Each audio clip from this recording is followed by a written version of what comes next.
자, 여러분 안녕하십니까? 자, 두 번째 시간이네요. 두 번째 시간이 뿅 하고 저도 나타났습니다.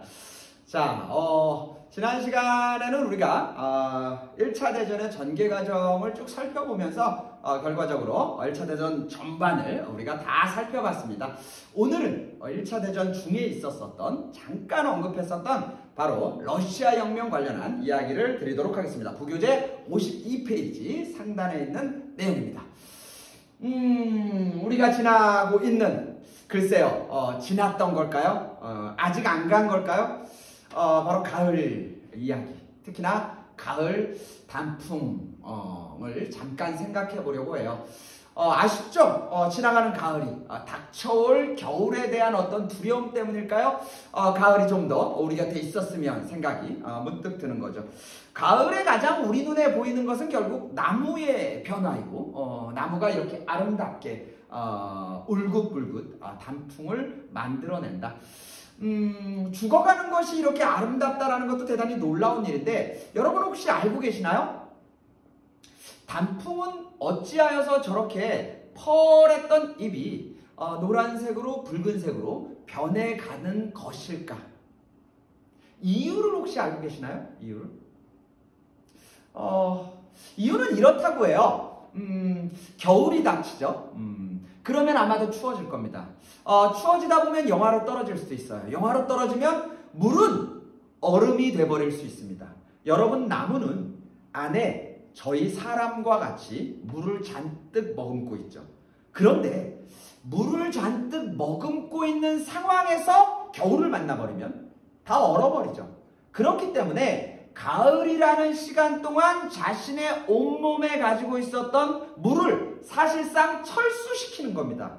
물을 쭉 해서 빼내는 거예요. 잎사귀에서 가지에 있는 것까지도 물을 쫙쫙 빼내서 어디로 철수시킵니까? 바로 땅 밑으로.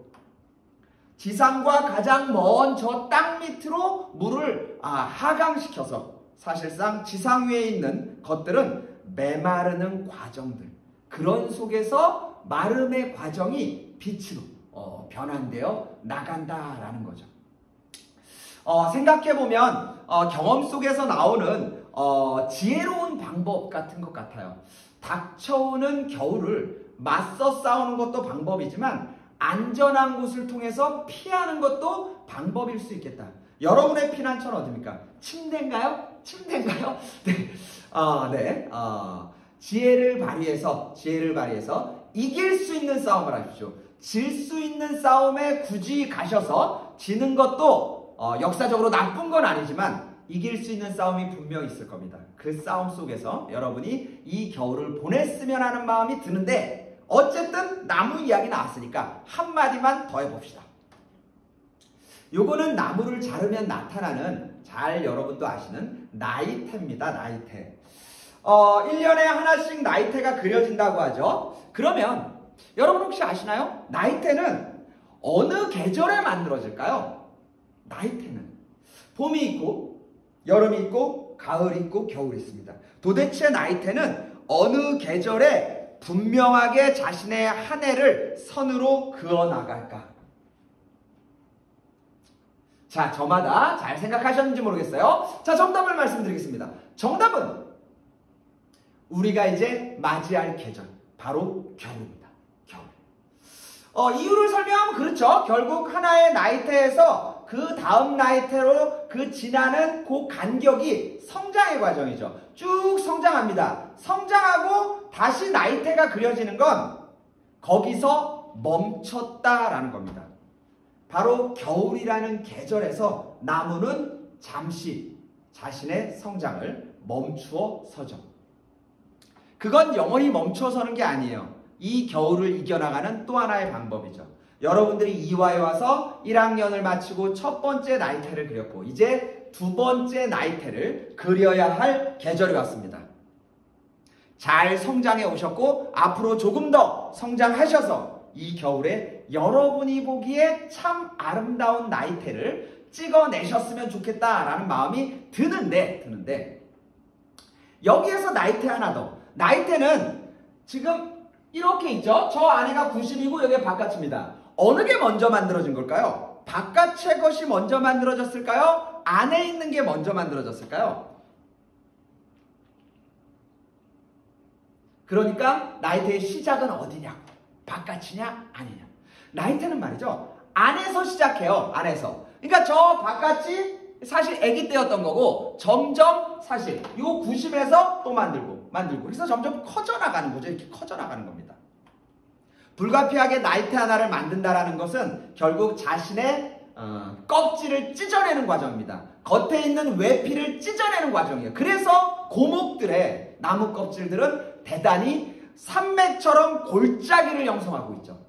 하나의 나이테를 그린다는 것은 상당히 자신의 어떠한 아픔들, 자신 스스로를 뭔가 바쳐야만 하는 과정일 수도 있겠다.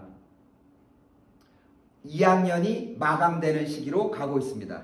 여러분의 나이테가 바로 그러한 과정일 수밖에 없다는 걸 여러분이 나무를 통해서 배웠으면 좋겠습니다.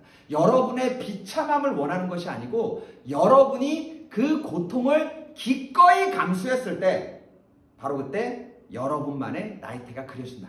이 말씀을 드리고 싶었습니다. 자, 오늘 러시아 혁명 보겠습니다. 1917년이었고 1차 대전의 과정 중에 1차 대전이 14년부터 18년이니까 거의 말미쯤에 1차 대전의 부담을 감당하지 못했던 러시아가 결국 내부적으로 혁명의 도가니로 빠져드는데 그것이 바로 인류 역사 첫 번째 발자국인 사회주의의 혁명이었다라는 이야기를 드렸어요. 그렇다면 이게 어디서부터 시작됐을까를 러시아의 역사적 과정을 통해서 좀 살펴보겠습니다. 자, 배경 볼까요? 일단 러시아는 짜르 전제 정치였다. 짜르는 뭐 러시아 말로 황제죠. 그러니까 상당히 구식 정치죠. 구식 정치. 이런 짜르의 전제 정치. 그리고 한편으로는 표트르 대제 이후부터 산업화가 쭉 진행되면서 기층으로부터 농민뿐만 아니라 노동자가 성장하고 있었다. 노동자의 성장은 결국 기존에 있었던 사회주의 이념의 어떠한 출현과 결부될 수 있다라는 하나의 징표가 될 수 있겠죠. 자, 그러는 과정에서 역시 2번이라고 나왔지만 배경이라고 보시는 게 좋습니다. 피해 일요일 사건. 자, 밑줄 칠까요? 연도 보겠습니다. 1905년도입니다. 1905년도는 우리가 이제 일본의 제국주의 역사에서 봤을 적에 러일 전쟁이 있었죠. 러일 전쟁이 1904년에서 시작해서 5년에 끝납니다. 그러니까 이 피해 일요일 사건은 러일 전쟁 중이구나라는 느낌을 우리가 가질 수 있었고, 가질 수 있는 것이고, 자, 이때 군주가 누구냐? 니콜라이 2세입니다. 니콜라이 2세를 우리가 중국의 역사 처음 시작할 적에 파이를 쪼개 먹을 적에 그때 니콜라이 2세를 본 적이 있어요. 바로 이 사람이 러시아의 짜르 체제 마지막 황제입니다. 마지막 황제. 그리고 오늘의 주인공 같은 인물이에요. 마치 프랑스 혁명의 루이 16세처럼 처절하게 역사를 마감하는 군주가 될 겁니다. 어쨌든 니콜라이 2세입니다. 니콜라이 2세. 자, 피해 일요일 사건. 일요일날 피로 물들었다는 사건일 텐데 도대체 무슨 연유가 있었을까? 조금 더 들어가 볼까요? 자, 배경은 아까 말했던 러일 전쟁이었고, 러시아는 1차 대전뿐 아니라 러일 전쟁 때도 사실 패배했었죠. 자, 패배가 종결되기 직전이었어요. 그러니까 상당히 패배 속으로 몰려 들어가는 그러한 궁지에 있었던 상황이었다는 거예요. 자, 그러니까 전쟁이 벌어졌다라는 건 어쨌든 국력의 소모가 있었다는 것이고, 그 국력의 소모는 백성들의 부담으로 간다라는 건 너무나 당연한 사실이죠. 자, 거기 볼까요? 그 부담을 이기지 못하고 민중들의 시위가 폭발했다라는 이야기가 나옵니다. 당시 노동자들이, 농민들이, 부녀자들이 수십만 명이 짜르를 만나러 갑니다. 도대체 왜 이 지경을 만드셨어요, 우리 짜르요? 그래서 짜르의 초상화를 들고 우리를 살려주소서, 빵을 주소서, 당신이 우리에게 빵을 줄 때까지 이곳에서 떠나지 않을 생각입니다. 우리는 죽을 각오가 돼 있습니다. 라고 어디로 행진해 갔냐? 니콜라이 2세 짜르가 있는 곳, 바로 샹페테르부르크 광장으로 갑니다. 거기에서 빵을 달라, 저희는 죽을 각오가 돼 있다 라고 시위대가 요구하고 있었어요. 니콜라이 2세가 시위대를 봅니다. 뭐라고? 빵을 달라고? 죽을 각오가 돼 있다고? 알았어, 그럼 원하는 대로 해주지. 그래서 빵빵빵빵빵빵 총을 쏴서 다 죽였습니다. 그래서 그때가 한겨울이었어요. 상페테르부르크가 눈으로 다 덮여있던 바로 그때 피로 물들어버리는, 눈이 모두 붉게 물드는 바로 그날이 일요일이었습니다. 그래서 피의 일요일 사건.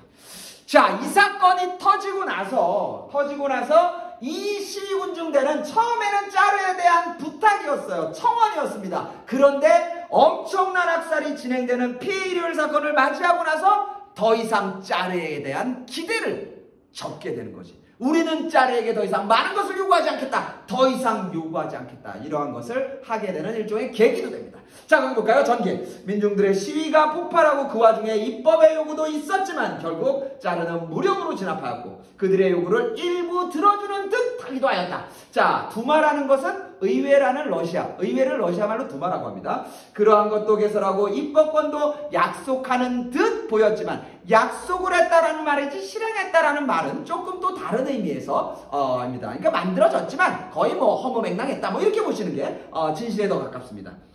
약속을 불이행하였고 그리고 나서 뭐 했냐? 1914년에 터진 1차 대전에 러시아가 참전합니다. 그러니까 사실 널 전쟁에서 졌고 민중들의 이런 반발까지 있고 뭐 나라가 어려운 지경이면 사실 전쟁 가면 안 돼요. 그게 객관적으로 맞습니다. 그런데 니콜라이세 전쟁 간 거예요. 이게 이제 사실 또 문제를 일으키는 것인데 전쟁에 참전하는 이유는 두 가지입니다. 하나는 이길 자신이 있으니까. 또 하나는 내부 문제를 처리할 방법을 찾지 못했으니까. 그래서 내부 문제를 해결하는 차원에서 바깥으로 시선을 돌리는 방식. 이게 전쟁 참전의 또 하나의 이유인데 지금 니콜라이세는 두 번째 방식을 택한 거죠. 내부적인 해결. 바로 피해 일요일 사건 이후부터 계속해서 분출해 나오는 이 러시아 내부의 그러한 문제를 해결치 못하고 그냥 바깥으로 시선을 돌리기 위해서 1차 대전에 참전했던 것이고 그렇기 때문에 성과 없이 계속해서 박살이 났던 겁니다. 자, 피해 일요일 사건이 어쨌든 하나의 시발점이 되었다라는 게 맞는 이야기 같아요. 자, 그리고 나서 17년 1차 대전은 계속되고 있었고 러시아는 지고 있는 와중에 러시아 내부에서 혁명이 터졌다. 17년 일이었습니다. 자, 사회혁명은 두 개의 연이은 혁명으로 이어집니다. 같은 해 17년에 터졌던 3월 그리고 11월 혁명. 이 3월 혁명과 12월 혁명 연이어 나왔다라는 말은 무슨 말이냐? 구분하라는 이야기예요. 구분하셔야 됩니다. 두 번째, 느낌은 약간 우리 프랑스 혁명 이후에 2월 혁명과 10월 혁명이 있었죠. 2월 혁명과 7월 혁명. 7월 혁명 먼저 2월 혁명이 나중이죠. 제가 헷갈렸네요. 그거랑 느낌이 비슷해요. 약간 느낌 비슷합니다. 자, 3월 달에 터져나온 3월 혁명 보겠습니다. 자, 1차 대전에 참전했지만 패전은 계속되고 있었다. 자, 어쨌든 전쟁이 계속되고 있었기 때문에 물자는 다 전쟁의 전선으로 빨려 들어갈 수밖에 없습니다. 전선으로 물자들이 다 빨려 들어가니까 일반인이 살고 있는 이 러시아에 있는 물자가 부족할 수밖에 없죠. 물자가 부족하면 어떻게 됩니까? 물가가 폭등하게 됩니다. 백성들의 부담이 더더욱 늘어날 수밖에 없죠. 결국 이걸 참다 못해서 일어나게 되는 게 바로 3월 혁명입니다. 자, 전개에 주도층이 나와요. 3월 혁명의 주도층. 요게 이제 일종의 구분선이에요. 밑줄 칠까요? 노동자, 병사, 소비에트. 노동자, 병사, 소비에트. 이들이 주도가 되어서 혁명을 합니다. 자, 노동자층과 병사층은 우리가 구분이 되고 이해가 됩니다. 소비에트는 뭐냐면 우리가 이해를 하자면 의회예요, 의회. 근데 이제 사회주의라는 체제에서 사회주의를 혹은 지향하는 체제에서 의회를 소비에트라고 합니다. 번역하면 평의회인데 사실 의회라고 보시면 돼요. 그래서 노동자, 병사, 소비에트 대표자들의 모임이 중심이 되어서 결국은 혁명을 하게 되는데 자, 이들의 주장이 그 당시의 맥락과 맞아떨어져야 돼요. 그러니까 주장 또한도 3월 혁명과 이후에 나오는 10월 혁명의 11월 혁명의 구분선이 됩니다. 자, 첫 번째 주장은 뭡니까? 전쟁을 중지해라. 그렇죠. 이건 가능합니다. 왜? 지금 1차 대전 때문에 바로 이 전쟁이 부담이 계속됐기 때문에 전쟁 중지는 당연히 요구할 수 있습니다. 그리고 두 번째, 자, 역시 밑줄 칠까요? 짜르타도. 이 모든 것을 초래한 사람이 바로 짜르, 니콜라이 2세였기 때문에 바로 짜르는 물러가라. 피해 일요일 사건 때는 청원을 했지만 이제는 타도의 대상이 결국 된 겁니다. 자, 이 두 가지 요구도 잘 기억해뒀다가 이따 11월 혁명 때 비교해보시면 좋을 것 같아요. 자, 결국 혁명은 성공합니다. 그래서 밑줄 칠까요? 니콜라이 2세가 퇴위하고 짜르 체제가 사실상 붕괴합니다. 이게 러시아 천년의 짜르 체제의 마침표예요. 러시아의 마지막 군주가 바로 니콜라이 2세라는 뜻이기도 하고 마지막 왕조인 로마노프 왕조의 마지막 모습이기도 합니다. 그리고 나서 임시정부가 수립됐다. 요거 우리 프랑스 혁명 때 봤었던 7월 왕정하고 좀 비슷한 그런 느낌이죠. 임시정부가 수립됐다. 그러니까 3월 혁명 때는 임시정부가 아마 수립됐을 것이고 임시정부를 기점으로 봤을 때 뒤에 또 한 번의 혁명이 나왔다면 임시정부는 타도되겠죠. 바로 7월 왕정과 비슷한 느낌이에요. 7월 왕정이 성립하면 7월이고 그리고 7월 왕정이 무너지면 2월 혁명이다. 이런 얘기처럼 이 정부는 바로 그러한 측면이 될 겁니다. 자, 혁명가들은 짜르 체제를 붕괴하고 니콜라이 2세 그리고 그들의 가족, 그들의 혈족들을 찾기 시작했어요. 내 손으로 죽여야겠다. 피해 일요일 사건의 그 수많은 피해 대가를 이제 당신이 지불해야 된다. 라고 해서 바로 니콜라이 2세를 찾기 시작합니다. 그리고 그들을 남김없이 죽였어요. 여러분 혹시 이 영화 아시나요? 아나스타샤. 디즈니 영화 중에 하나고 합니다. 예전에 개봉도 했었고 이 아나스타샤가 바로 이 장면에 나오는 사람이에요. 여기 지금 푸른 눈의 여자는 미국인이 아닙니다. 러시아인이에요. 누구냐? 바로 니콜라이 2세입니다. 니콜라이 2세의 가족이고 바로 3월 혁명 때 모두 다 희생됐어요. 이 니콜라이 2세의 막내딸이 바로 아나스타샤입니다. 저 아나스타샤를 주제로 해서 이제 디즈니 영화를 만들었다는 건데 도대체 무슨 사연이 있기에 대체적인 이야기는 이제 러시아의 그 3월 혁명의 과정들을 쭉 보여주는 것인데 저 여자가 약간 고종의 덕혜옹주 느낌이 좀 납니다. 사연이 약간 조금 더 있어서 제가 말씀을 드리는 것인데 이 아나스타샤가 그때 다 죽을 적에 얘는 살아있었다는 설이 있었습니다. 총을 쏴서 죽였는데 공교롭게도 가지고 있었던 목에 차고 있었던 목걸이에 총알이 맞으면서 총알을 피했고 그리고 다 죽으니까 죽은 척하고 있었고 그래서 시신을 이렇게 바깥으로 내몰 적에 살아서 바깥으로 나올 수 있었던 뭐 요런 게 소문처럼 돌고 있었어요. 그런데 놀랍게도 한 여자가 내가 바로 아나스타샤다 라고 주장하기 시작했습니다. 참 이것도 흥미로운 일인데 애나 앤더슨이라는 여자였어요. 이 여자가 내가 아나스타샤라고 말하면서 로마노프 안에 있었던 자신의 이야기들 내가 무얼 받고 나는 누구와 이야기를 나눴고 그때 무슨 일이 벌어졌고 이런 류의 이야기를 너무 구체적으로 이야기하는 거예요. 너무 진실에 가깝도록 이야기하는 겁니다. 그래서 이게 법정소송으로 가요. 정말 이 여자는 아나스타샤인가?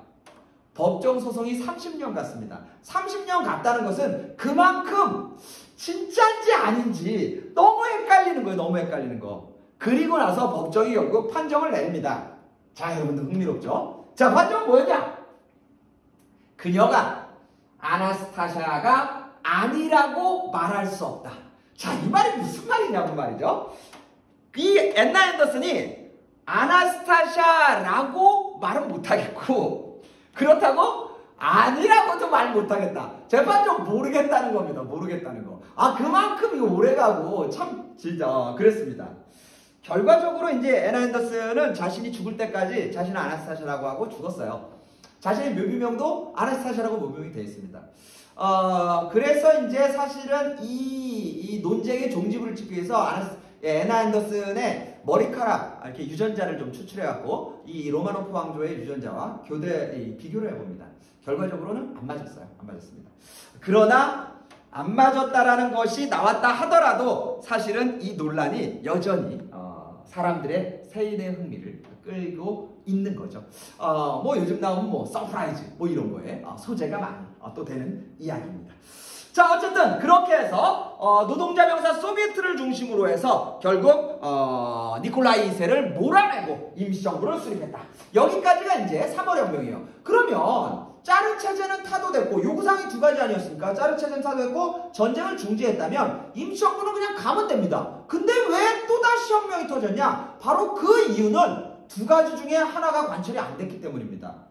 뭐냐? 전쟁이 중단되지 않았다. 자, 거기 내용 볼까요? 자, 11월 혁명 다시 터졌습니다. 왜냐하면 임시정부는 3월 혁명이 토해낸 임시정부는 거기 뭐라고 나옵니까? 1차 대전 탐전을 지속하였다. 아니 전쟁을 중단하라고 라는 요구를 받아들여서 정부가 섰는데 전쟁이 계속 간 겁니다. 사실은 여러 가지 이유예요. 어쨌든 전쟁에 참전한 이상 뭐 빠진다는 게 쉬운 일이 아니었고 그리고 나름대로 이 조약을 맺을 적에 불리한 뭐 지경도 있었습니다. 그럼에도 불구하고 혁명의 요구는 실현했어야 되는데 임시정부는 그걸 안 한 겁니다. 자 결국 혁명은 다시 터질 수밖에 없었다. 다시 원점에서 싸운 거죠. 자, 그 원점에서 나섰던 사람. 자, 11월 혁명의 주인공입니다. 자, 밑줄 칠까요? 레닌이라는 사람이 볼셰비키 혁명을 일으켰다. 레닌의 볼셰비키. 자, 주도층입니다. 레닌의 볼셰비키. 볼셰비키는 정당이에요. 정당. 레닌이 이끌었던 사회주의 정당이고 레닌은 사회주의 혁명을 궁극적으로 실현한 바로 소련의 사회주의 혁명의 주도자이자 초대 대통령, 뭐 우리로 따지면 초대 대통령 같은 사람이 되는 거죠. 바로 레닌입니다. 레닌은 3월혁명 때 안 나타나요. 왜냐하면 이 사람이 러시아의 사회주의 계속하다가 사회주의 사상이 니콜라이 2세 때 탄압받으면서 해외에 있었어요. 해외에 있었습니다. 그랬다가 3월혁명이 성공하고 나서 조국으로 왔기 때문에 3월혁명에는 레닌이 없습니다. 레닌이 출연했다면 무조건 11월 혁명이에요. 그리고 그가 조직한 볼셰비키가 나온다면 역시 11월 혁명입니다. 자, 그러니까 주도층이 틀린 거예요. 3월 혁명은 노동자 병사 소비에트고 11월 혁명은 레닌의 볼셰비키. 자, 레닌의 주장 그리고 볼셰비키의 주장은 뭐냐? 역시 전쟁 중지 나오죠. 전쟁이 계속되고 있기 때문에. 그러니까 요구사항으로 전쟁 중지는 엄밀한 의미에서 3월 혁명과 11월 혁명을 구분하지 못합니다. 구분하지 못해요. 자, 그러니까 전쟁 중지는 공통일 수 있겠다. 자, 두 번째가 이제 구분선입니다. 뭐냐? 계속 밑줄 칠까요? 바로 소비에트로의 권력이야. 소비에트로의 권력. 이게 이제 조심스러운 거예요. 자, 소비에트로의 권력 이양. 그리고 그게 실현된 것이 혁명인데 아까 3월 혁명은 소비에트라는 것으로 권력 이양된 게 아닙니다. 임시정부로 권력 이양이 됐죠. 그리고 볼셰비키, 레닌의 볼셰비키는 결국 소비에트라는 계급적인 의회로 혁명을 끌고 갑니다. 소비에트 정부를 또 만들어요. 그렇기 때문에 소비에트로의 권력 이양 혹은 볼셰비키가 권력을 장악했다. 이런 이야기가 나오면 11월 혁명이 되어야 된다. 자, 지금 문제 중에 하나입니다. 레닌 떠버렸죠? 그럼 무조건 11월 혁명이에요. 무조건 11월 혁명. 자, 여기 뭐라 그러니까 임시정부 타도 나왔잖아. 여기엔 안 써있지만 임시정부가 수립되면 3월이고 임시정부가 좌절되면 11월이라고 그랬죠. 그러니까 레닌과 임시정부 타도 요거 11월 혁명 이야기하는 겁니다. 그러니까 문항상으로 3월 혁명이냐 11월 혁명이냐 구분한다는 겁니다. 구분한다는 거예요. 자, 그래서 임시정부를 결국 타도하기 위해서 레닌의 볼셰비키가 나섰고 그리고 소비에트로의 권력 이양을 궁극적인 목적으로 삼았다. 이렇게 보시면 될 것 같습니다. 자, 밑에 볼까요? 결과 나왔네요. 임시정부는 결국 붕괴하고 소비에트 정부가 수립되었다. 결국 실현한 거죠. 자, 그리고 나서 이제 전쟁에 빠져나오는 겁니다. 그 전쟁에 빠져나오는 장면을 우리가 지난번에 동부전선에서 독일과 맺게 된 여기서 이제 맞아떨어지는 거죠. 러시아와 독일의 바로 단독 강화였다. 바로 브레스트 리토프스크 조약이 바로 요 내용입니다. 자, 여기까지 좀 살폈죠. 자, 여기서 이제 제가 뭐 지도로 그때 보여줬는데 러시아가 지고 있는 와중에 단독 강화를 맺었기 때문에 꽤 많은 땅을 독일에게 넘겼다. 그 이야기가 지난번 지도상에 있었던 것 같아요. 자, 여기서 주목할 건 3월과 11월을 구분해야 되겠다. 자, 이제 레닌이 집권했던 시기 마지막으로 좀 보겠습니다. 사회주의 혁명 이후. 자, 레닌과 스탈린이 나왔는데요. 역시 레닌과 스탈린을 구분하는 과정인데 엄밀하게는 레닌이 좀 얘기가 많습니다. 자, 레닌은 인류 역사 최초로 저 마르크스가 제기했었던 과학적 공산주의를 드디어 이념이 아니고 역사로 그리고 한 나라로 실현시켰습니다. 그렇기 때문에 이제 러시아를 완연하게 공산주의 국가로 전환시키는 일종의 작업을 첫 번째로 하겠죠. 자, 거기 보면 급격한 공산화. 공산화라는 말이 무엇입니까? 공공의 것으로 재산을 바꿔버린다 이런 거죠. 그게 공산입니다. 그러니까 자본주의가 애초에 출현했던 사유재산, 사적으로 가진 것들을 다 폐지하고 공공의 것으로 바꿔내는 겁니다. 거기 뭐라고 합니까? 토지와 주요 산업을 다 공공의 것으로 국유화시켰다. 가장 대표적인 사회주의 정책 혹은 공산주의 정책이라고 우리가 이야기할 수 있겠죠. 그런데 문제가 생겼습니다. 그런데 문제가 생겼어요. 도대체 뭐가 문제냐? 자, 토지와 주요 산업, 그러니까 뭐 공장 같은 거겠죠. 이걸 국유화시키면 원래 주인이 있을 거 아닙니까? 토지를 많이 가진 사람들, 지주들, 그리고 공장을 많이 가졌었던 그런 부르주아들. 얘네 반발 안 하겠습니까? 반발하죠. 그래서 사회주의 정권을 무너뜨리자라고 해서 얘네들이 달려들기 시작해요. 소위 말하면 그들과 싸우는 내전이 시작되는 겁니다. 거기 뭐라고 합니까? 반혁명 세력. 사회주의 혁명을 좌절시켜야 내 토지를 지키고 내 공장을 지킨다라는 사회주의 혁명을 반하게 하는 세력들이 내전을 일으킨 겁니다. 자, 여기 보면 이게 러시아인데 적군, 붉은 군대죠. 바로 사회주의 세력을 말하고 레닌 군대를 말하는 겁니다.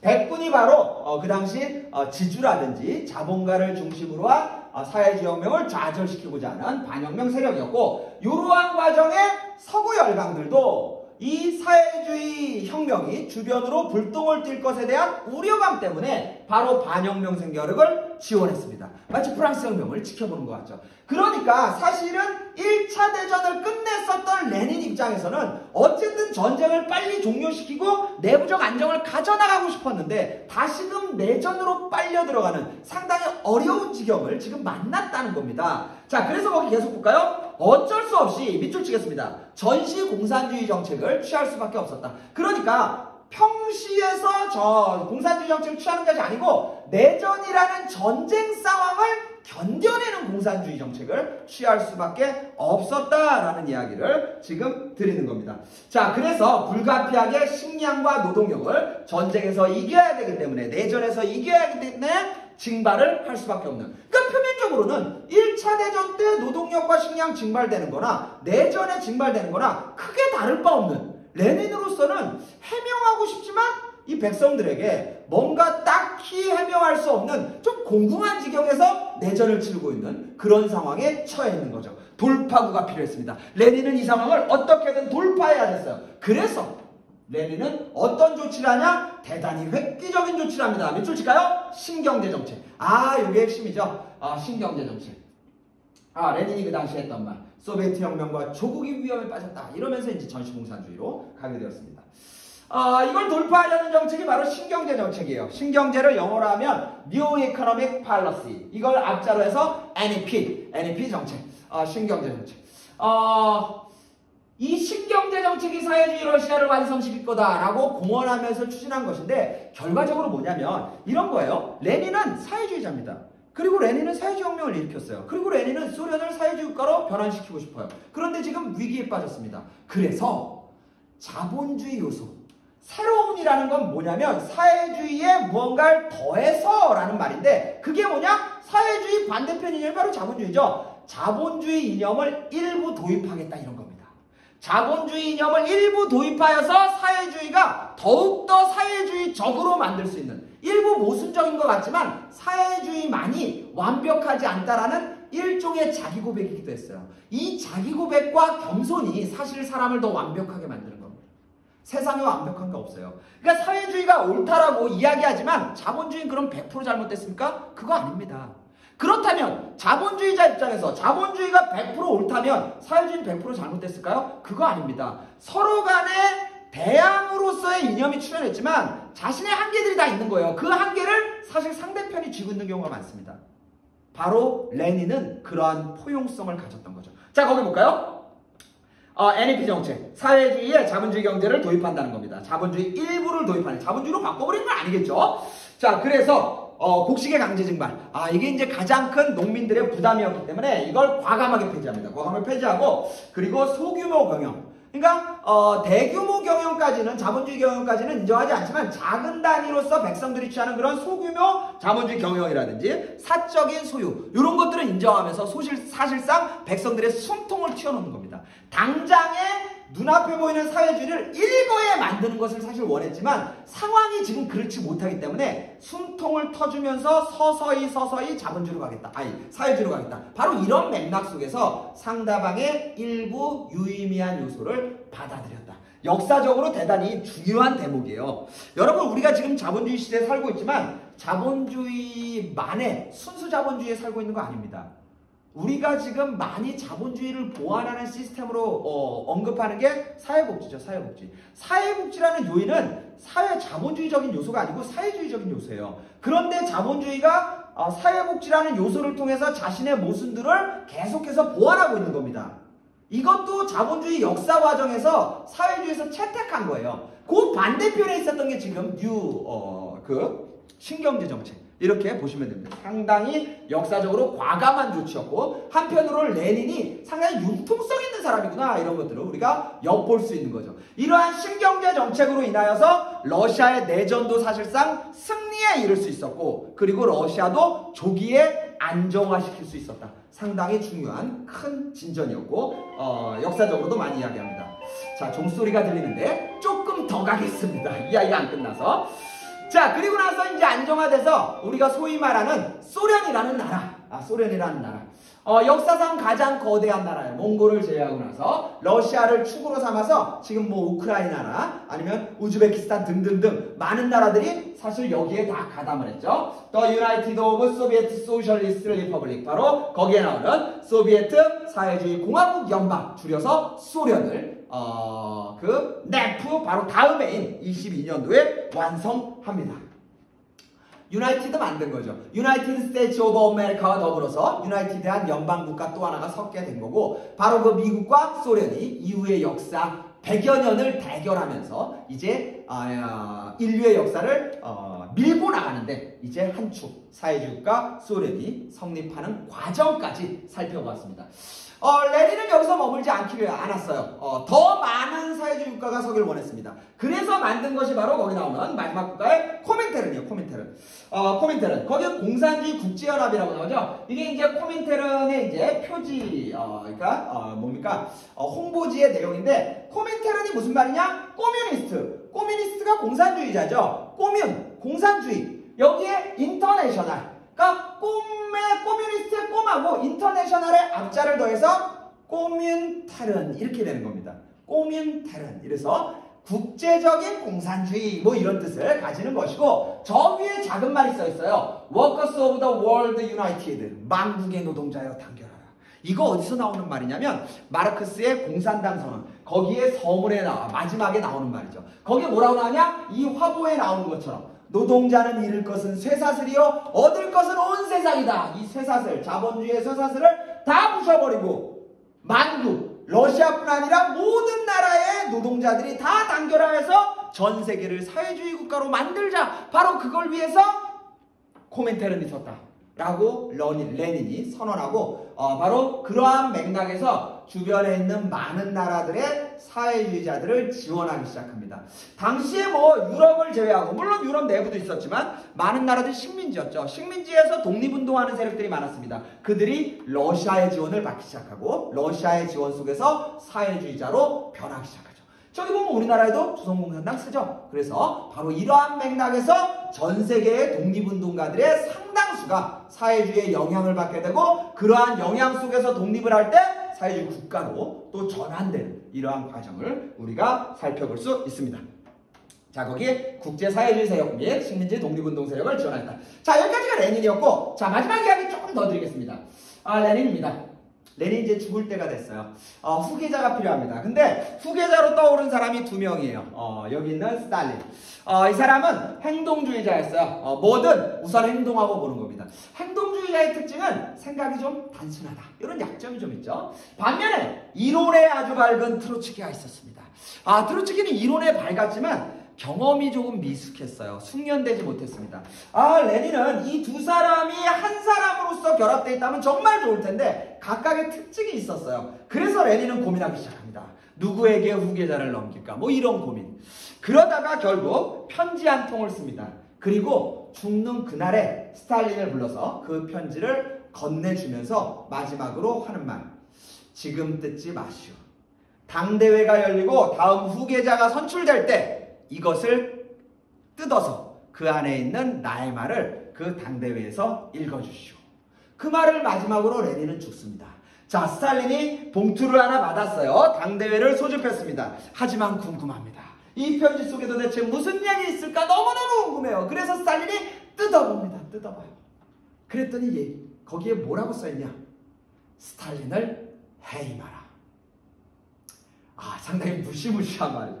내가 읽어야 되는데 나를 자르라고 당대에서 말하라는 거야. 그러면 내가 후계자가 아니라는 거 아닙니까? 그러면 후계자는 누가 되는 거예요? 트로츠키 되는 겁니다. 결국 레닌의 마음속에는 트로츠키가 있었어요. 하지만 스탈린은 받아들일 수 없었죠. 결국 편지를 발기발기 찢어버리고 당대회를 수립하고 레닌 선생께서는 나를 후계자로 임명하였다라고 밀어붙이면서 결과적으로 후계자를 본인이 가져버리고 자신의 경쟁자였던 트로츠키를 숙청해버립니다. 바로 그런 과정 속에서 레닌에 대한 실망도 많았고 레닌과의 노선도 좀 달랐어요. 바로 그런 점 때문에 사실 레닌은 스탈린에게 넘기지 않으려 했지만 스탈린에게 권력은 넘어갔습니다. 거기 볼까요? 스탈린 결국 레닌이 추구했던 NEP, 바로 신경제 정책을 폐지해버립니다. 그리고 나서 자신만의 독자적인 정책인 경제개발 5개년 계획을 추진해 나갔어요. 그 뒤에 나온 NEP 폐지는 앞의 이야기와 사실상 같습니다. 경제개발 5개년 계획은 레닌이 한 게 아니에요. 스탈린이 한 겁니다. 자, 그러면서 나름대로 스탈린도 뭐 잘못한 건 아니었어요. 그 이후에 1929년에 대공황이라는 전 세계적인 경제적인 어려움이 있었는데 그걸 나름대로 잘 버텨나갔습니다. 그건 뭐 어찌 보면 스탈린의 공적이라고 봐도 무방할 수 있겠지만 그의 약점이 서서히 노출되기 시작했죠. 거기 볼까요? 독재로 치닫더라. 민주주의와 다양성들을 인정하지 않았습니다. 자신에게 무슨 말 했다? 바로 죽여버렸어요. 반대파에 대한 숙청. 정말 많이 죽였습니다. 100만 명을 헤아릴 정도로 정말 역사 이래 최대의 살인마 중에 한 명으로 꼽히는 것이 바로 스탈린이었어요. 그만큼 많은 그 숙청을 했었고 독재와 우상화, 그것이 빈번하게 벌어졌습니다. 그런 과정에 시베리아 강제이주 이런 처참한 모습들도 전개됐죠.